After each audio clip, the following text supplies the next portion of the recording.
بسم اللہ الرحمن الرحیم اللہم صلی علی محمد و آل محمد. اور آپ کو آج کے موضوع کا علم ہو ہی گیا ہوگا کیونکہ آپ نے جیسے حضرت یوسف کے خواب کے بارے میں سنا, تو آج ہم خواب کی حقیقت کے حوالے سے بات کرنے جا رہے ہیں کیونکہ خواب ہماری زندگی کا بڑا ایک امپورٹنٹ حصہ ہے. الہامی خواب تو اللہ پاک جانتے ہیں اور نبی ہیں کریم وہ جانتے ہیں, معصومین جانتے ہیں. الہامی خواب ہم جیسے گناہ گار لوگوں کو نہیں آتے. کچھ ایسے خواب ہوتے جو شیطان دکھا رہے ہوتے ہیں, اور میں بہت سارے ایسے لوگوں کو دیکھتی ہوں جو کہ استخارہ کر کے پھر خواب پہ نثار کر رہے ہوتے ہیں کہ خواب میں ہمیں اس کے حوالے سے صحیح جواب آئے گا. اب یہ بھی دیکھنا ہے کہ کیا ہم جیسے انسانوں کو خواب میں کوئی ایسا کوئی راستہ دکھایا جا سکتا ہے یا کیسے پوائنٹس مل سکتے ہیں کہ جس سے ہم پھر اس پہ اپنے استخارے کو ڈیپینڈ کریں کہ ہاں جی ہمارے یہ جواب آئے. تو مختلف قسم کے خواب ہیں جس کے حوالے سے آج بات کریں گے. بہت سی جگہوں پہ تو زبیر بھائی بھی ہوتا ہے کہ ہم چاہتے ہیں کہ ہمارے جو مرحومین اس دنیا سے چلے جاتے ہیں ہم ان کو خواب میں دیکھنا چاہتے ہیں, اور کبھی کبھی وہ بھی خواب میں آتے ہیں. بالکل. تو یہ سمجھ میں نہیں آتا کہ کیا وہ ملاقاتی خواب ہوتے ہیں یا پھر وہ کوئی اور چیز نہ ہمارے خواب میں روپ دھار کے آئی ہو. اچھا, ویسے تو یہ ہمارے اسکالر صاحبان سے ہم پوچھیں گے, لیکن میں کچھ بیسک دو تین چیزیں بتانا چاہوں گا. ایک تو یہ کہ یہ ذہن میں رکھیے کہ ایک حدیث ہے جس کا میں مفہوم بیان کر رہا ہوں کہ نبوت کا اور رسالت کا دروازہ تو بند ہو گیا ہے نبی صلی اللہ علیہ وآلہ وسلم پر, لیکن آپ نے فرمایا کہ جو نبوت کے اندر سے جو اگر 40واں حصہ جو ہے وہ ایک سچے خواب ہیں جو صالح بندوں کو عطا کیے جاتے ہیں. یہ میں مفہوم بیان کر رہا ہوں.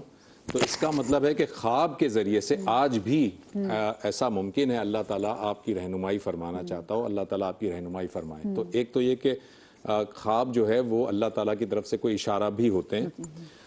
خواب شیطانی خواب بھی ہو سکتے ہیں, شیطان بھی آپ کو مختلف چیزوں کی طرف ورغلاتا ہے.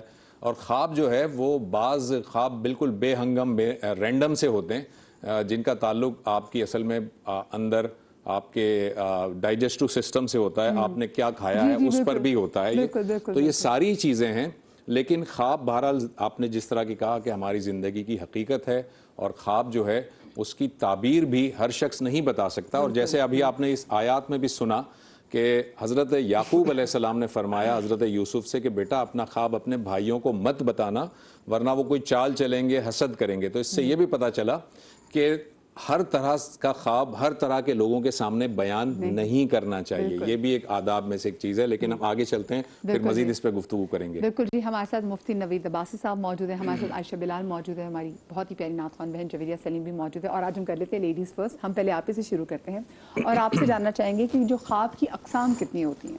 اعوذ باللہ من الشیطان الرجیم, بسم اللہ الرحمن الرحیم. اگر خواب کی ابتدائی اقسام کی جائیں تو 3 اقسام پہلے بنتی ہیں, یعنی وہ خواب جو شرعی طور پر اس کی تعریف کی جائے, دوسرا سائنسی طور پر اس کی تعریف کی جائے, اور پھر تیسرا نفسیاتی طور پر اس کی تعریف کی جائے. خواب ان مشاہدات, روح کے ان مشاہدے کا نام ہے جو انسان نیند میں کرتا ہے.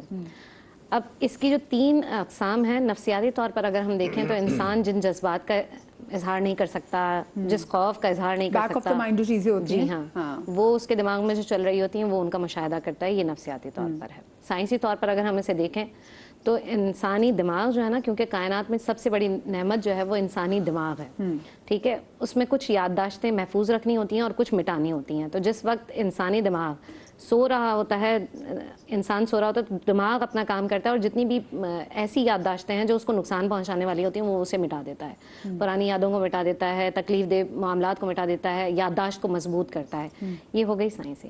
شرعی طور پر اس کی 3 اقسام ہیں. پہلی قسم ہے کہ وہ رؤیائے صادقہ ہیں, یعنی جو کہ اللہ کی جانب سے ہیں, جو الہامی خواب ہیں. دوسری جو ہے نا قسم وہ یہ ہیں, جیسے اگر ہم اللہ کی طرف سے, تو اس میں ہمیں حضرت ابراہیم علیہ السلام کی مثال ملتی ہے کہ انہوں نے خواب دیکھا اور اپنے جو قربانی کا جو پورا معاملہ ہے وہ ہمیں نظر آتا ہے. سچے ہوتے ہیں. بالکل. اچھا, دوسرا جو شیطانی خواب ہے نا, اس میں شیطان جو ہے وہ اس طرح کے کچھ چیزیں آپ کے دماغ میں ڈالتا ہے کہ جس سے آپ خوف کھائیں. یہ نبی آخر الزمان صلی اللہ علیہ وسلم کی حدیث سے بھی ملتا ہے ہمیں کہ وہ خوف زدہ کرنے کے لیے شیطان وساوس ڈالتا ہے, اور پھر آپ ایسے خواب دیکھتے ہیں جس کی وجہ سے آپ ڈر جاتے ہیں. پھر جب آپ ڈر جائیں تو پھر اس کے لیے بھی نبی آخر الزمان صلی اللہ علیہ وسلم نے ارشاد فرمایا کہ اگر تم جاگو خوف زدہ ہو کر, اگر تم اس خواب کو دیکھو جو شیطان کی طرف سے ہے, اور تم جاگو تو جس کروٹ پر ہو نا اس کروٹ کو تبدیل کرو. اگر دائیں پر ہیں تو آپ بائیں کر لیں, بائیں پر ہیں تو دائیں کر لیں, ٹھیک ہے. تھتکارنا ہے 3 مرتبہ, اور پھر اعوذ باللہ من الشیطان الرجیم پڑھنا ہے, اللہ سے پناہ مانگنی ہے, ٹھیک ہے, اور اس بات کا ذکر کسی اور سے نہیں کرنا ہے. کچھ دماغ میں آپ کے چل رہے ہوتے ہیں, ٹھیک ہے, جسے حدیث نفس بھی کہتے ہیں کہ آپ نے صرف آپ کی دن میں آپ کچھ کھانے پینے کا سوچ رہے تھے تو وہ آ جاتے ہیں آپ کے خواب میں, یا آپ امتحان تو آپ دیکھیں گے کہ آپ کمرہ امتحان میں, ہاں وہ جو ہمارا دماغ سوچ رہا ہوتا ہے. جی, اور کبھی کبھی تو ایسا بھی ہوتا ہے ہم کوئی چیز خواب دیکھتے ہیں, خواب سے دماغ کھل جاتی ہے, دوبارہ سوتے تو خواب دوبارہ سے کنٹینیو ہو جاتا ہے, اس کا دوسرا ایپیسوڈ شروع ہو جاتا ہے. بالکل بالکل ایسا ہی ہے. اچھا, اکثر ہم خوابوں کو جیسے دیکھیں الہامی خواب تو صرف جو اگر ہم نبیوں کو آئے ہیں یا پھر معصومین کے یا اللہ کے پاک ولیوں کی بات کر سکتے ہیں ان کو آئے, لیکن جب ہم استخارے کے والے سے خواب پہ ڈیپینڈ کرتے ہیں تو کیا یہ صحیح ہے؟ نحمد و نصلی علی رسول الکریم, اما بعد, بسم اللہ الرحمن الرحیم. دیکھیے, خواب جب سے انسان ہے تب سے خواب ہے, اور خواب کی حقیقت کا انکار نہیں کیا جا سکتا. کچھ لوگ انکار کرتے ہیں تو وہ گویا قرآن مجید فرقان حمید کی سری آیات کا انکار کرتے ہیں. ابھی ذکر ہوا جناب سیدنا حضرت ابراہیم علیہ السلام کا, انی ارا فی المنام انی اذبحک فانظر ماذا تری, کہ میں نے خواب دیکھا ہے, میں تجھے ذبح کر رہا ہوں, بتا تیری کیا رائے ہے. اپنے خواب کو مسلط نہیں کیا حضرت ابراہیم علیہ السلام نے, بیٹے سے رائے پوچھی تو قال یا ابت افعل ما تؤمر. سامنے بھی نبی ہے, اور نبی پیدا ہوتے بالقوہ بالفعل نبی ہوتا ہے, یہ دلیل ہے اس کی. تو کہا جیسے آپ کو حکم ہوا ویسا کر گزریے. اسی طریقے سے جناب حضرت یوسف علیہ السلام کا جو خواب ابھی آیت میں تذکرہ ہوا, اور پھر اس کے علاوہ دیکھیے جیل کے اندر ہیں جناب حضرت سیدنا یوسف علیہ السلام, دو لوگ خواب دیکھتے ہیں, تو ایک کو آپ کہتے ہیں کہ تجھے سولی پر لٹکا دیا جائے گا, اور دوسرے کے متعلق جناب حضرت یوسف کہتے ہیں کہ تو رہائی پائے گا, لیکن جب رہائی پا لے تو میرا تذکرہ کر دینا. اور پھر وہ آگے دیکھیے کہ جناب حضرت یوسف علیہ, جب مشکل وقت آیا مصر پر تو حضرت یوسف علیہ السلام کے پاس وہ تعبیر کے لیے پہنچے, اور جناب یوسف علیہ السلام نے خود اپنے آپ کو پیش کیا. حالانکہ یہ جو ہے نا خود اپنے آپ کو کسی منصب کے لیے پیش کرنا, یہ گویا بنیادی طور پر خواب کی بنیاد پر ہے. تو یہ تمام تر چیزیں, اور جو آپ نے کہا کہ رؤیا صادقہ, دیکھیے انبیاء جو خواب دیکھتے ہیں وہ سچا ہوتا ہے, اس کے سچا ہونے میں کوئی کلام نہیں ہے, لیکن بعض دفعہ خطا فی التعبیر ہوتی ہے, یہ ایک الگ بیس ہے. اسی طریقے سے جو نیک لوگ ہیں, اولیاء اللہ ہیں, وہ سچے خواب دیکھتے ہیں. بلکہ نبی کریم صلی اللہ علیہ وسلم نے یہاں تک فرمایا کہ قرب قیامت میں میری امت کے لوگ جو خواب دیکھیں گے وہ تمام کے تمام سچے ہوں گے, اور پھر فرمایا ان میں سے جو سب سے زیادہ سچا ہوگا وہ سب سے زیادہ سچے خواب دیکھے گا. تو یہ تمام تر چیزیں ہیں.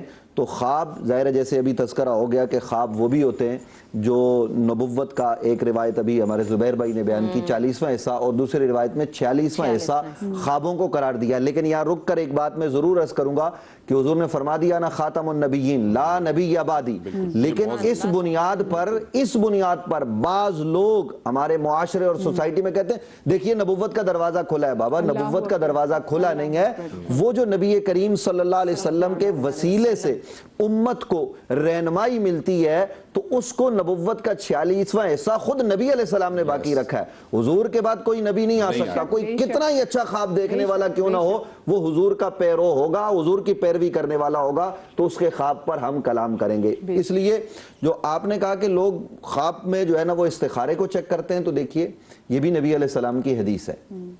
ہوتا یہ ہے کہ آپ کو کوئی مسئلہ درپیش ہے, مشکل ہے, اور یاد رکھیے شرعی مسائل کے لیے جو جائز چیزیں ہیں نا ان کے لیے آپ استخارے نہیں کرتے کہ جی میں نے نفل پڑھنے ہیں تو میں استخارہ کروں یا نہ کروں, میں صدقہ دے رہا ہوں تو میں استخارہ کروں یا نہ کروں. ان کاموں کے لیے استخارہ نہیں ہوگا. اور آج یہاں رک کر ایک بات مجھے کرنے دیجئے, یہ جو رشتوں کے نام پر استخاروں کا دھندا ہوتا ہے یہ لوگوں کی توہین و تذلیل ہوتی ہے. یہ بالکل اس کی کوئی گنجائش نہیں ہے کہ آپ کسی کے گھر رشتہ دیکھنے جاتے ہیں, وہ جی ہم استخارہ کریں گے, اور پھر رشتہ پسند نہ آیا تو جی ہمارے استخارے میں نہیں آیا. یہ بہت زیادتی ہے, بہت زیادتی ہے, سری زیادتی ہے. لوگ ہمارے پاس بھی آتے ہیں, ہم ان کو کہتے ہیں بابا ان کاموں کے لیے جو نبی علیہ السلام نے حدیث میں فرما دیا رشتوں کے حوالے سے, آپ اس کو پیش نظر رکھیں نا کہ کیا چیزیں آپ نے خاتون میں دیکھنی ہے. آپ نے یہ تو نہیں دیکھنا نبی علیہ السلام نے کہیں کہا کہ رشتہ کرنے کے لیے استخارہ کرو. یہ تمام تر چیزیں ہمیں دیکھنی چاہیے. یہ جو پیسے کمانے کے لیے دھندا کرتے ہیں یہ بالکل اس کی گنجائش نہیں ہے. باقی رہا کہ کوئی ایسا کام آپ کو درپیش ہے جس کے لیے آپ نے استخارہ کرنا ہے, تو وہ نبی علیہ السلام نے طریقہ بھی خود متعین فرما دیا کہ اس طریقے سے نفل پڑھو, اللہ کی بارگاہ میں دعا کرو, اور دعا کرنے کے بعد اللہ سے یہ امید رکھو کہ وہ تمہاری رہنمائی کرے گا. پھر وہ کوئی خوشنما چیز ہے, مختلف چیزیں وہ آپ نے دیکھ لی ہیں, وہ بھی اشارہ ہوتا ہے, اور ضروری نہیں کہ اشارہ ہو. آپ اس کا ایک اور معاملہ ہے, وہ یہ کہ اگر خواب نہیں بھی آپ کو آیا, خواب میں آپ نے کوئی چیز نہیں دیکھی, آپ کا دل مطمئن ہو گیا, اللہ نے آپ کو دل کے اطمینان عطا کر دیا کہ اب یہ کام کرنا ہے, مجھے کوئی پرابلم نہیں ہوگی, تو جی بالکل آپ وہ کام کر گزریے. لیکن یہ استخارے کے نام پر دھندے کرنا یا پھر قرآنی آیات کو اور نبی علیہ السلام کی احادیث کو مکس کر کے اپنے کاروبار کے لیے پیش کرنا, یہ درست نہیں ہے. باقی نبی کریم صلی اللہ علیہ وآلہ وصحبہ وبارک وسلم کے فرامین جو خواب کے باب میں, خود نبی علیہ السلام نے خواب دیکھے, جناب حضرت عاتقہ نے بدر سے پہلے جو ہے نا وہ خواب دیکھا, کس طریقے سے مکہ کے ہر گھر میں جو ہے نا وہ گوشت کے ٹکڑے پڑے ہوئے, وہ تفصیلی خواب ہے. اور ان کو کیا کہا گیا, خواب دیکھنے والوں کو یہ تانا بھی دیا جاتا, آپ اگر کسی سے خواب بیان کریں نا کہ یہ ہونے والا ہے تو کیا تم نبی ہو معاذ اللہ, تو ان کو بھی یہی تانا دیا گیا ابو جہل کی طرف سے. حضرت عباس نے کہا نہیں یہ بات نہیں ہے, پھر وہی ہوا جو جناب حضرت عاتقہ نے دیکھا تھا. تو مذاق بھی خوابوں کا نہیں اڑانا چاہیے. ٹھیک, اچھا میں چاہوں گا ذرا اس پہ بھی گفتگو ہو جائے. عائشہ یہ بتائیے گا کہ خواب جو ہوتے ہیں ان کی کیا ہر وقت تعبیر معلوم کرنی چاہیے؟ خوابوں کی مطلب روزانہ ہم خواب دیکھتے ہیں, تقریباً روزانہ دیکھتے ہیں, ٹھیک ہے, اور کبھی کبھار نہیں بلکہ اکثر اوقات تو بڑے بے ہنگم سے رینڈم سے خواب ہوتے ہیں, اور بعض دفعہ خواب ایسے بھی ہوتے ہیں کہ جو صبح اٹھتے ہیں تو آپ کو یاد بھی نہیں ہوتے, آپ نے دیکھے ہوتے ہیں مگر یاد نہیں ہوتے, اور لیکن بعض خواب مسلسل آ رہے ہوتے ہیں اور وہ یاد بھی رہتے ہیں. تو ایسے خوابوں کی تعبیر معلوم کرنی چاہیے, اور اگر کرنی چاہیے تو کیسے لوگوں سے رابطہ کرنا چاہیے؟ دیکھیں اس میں نبی آخر الزمان صلی اللہ علیہ وسلم صبح کے وقت اکثر فجر کی نماز کے بعد, آپ مدینہ میں جب آپ رہتے تھے تو مدینہ پاک میں معمول یہ تھا کہ مسجد نبوی میں نبی پاک صلی اللہ علیہ وسلم کو اصحاب اپنے خواب بتایا کرتے تھے. یہ فجر کی نماز کی بعد کا ٹائم ہے جس میں خواب بتائے جاتے تھے. اب جو برا خواب ہے نا, اگر آپ برا خواب دیکھتے ہیں تو اس کا ذکر نہیں کرنا ہے, کیونکہ یہاں پر نبی آخر الزمان صلی اللہ علیہ وسلم کی حدیث میں صریحاً یہ بات کی گئی ہے کہ اگر تم برا خواب دیکھتے ہو تو اس کا ذکر دوسروں سے نہ کرو, کیونکہ یہ پھر اس کی تعبیر پر بڑے اثر ڈالتا ہے. یہ بھی سنا ہے کہ اگر آپ کوئی برا خواب ایسے دیکھتے بھی ہیں, کچھ بھی برا خواب, تو کسی ایسے شخص کو بتائیں جو آپ سے بہت محبت کرتا ہو, کیونکہ جو آپ کو پھر پہلی تعبیر ملے گی آپ اس کے تابع ہو جائیں گے.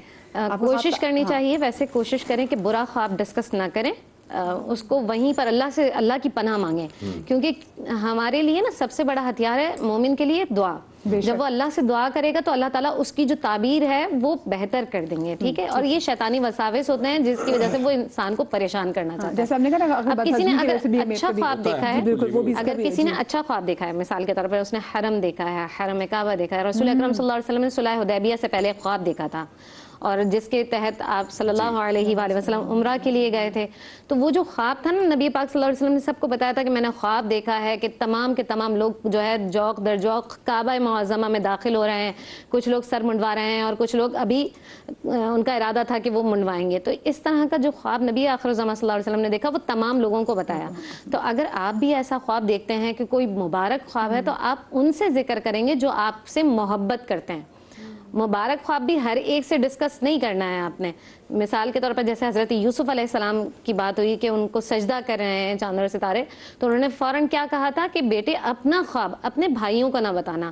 اس کا مطلب یہ ہو کہ جو آپ سے حسد کرتے ہیں, جو دل میں تھوڑا سا آپ کو لگتا ہے کہ نہیں مجھے اس کو نہیں بتانا چاہیے, تو اس سے گریز کرنا چاہیے.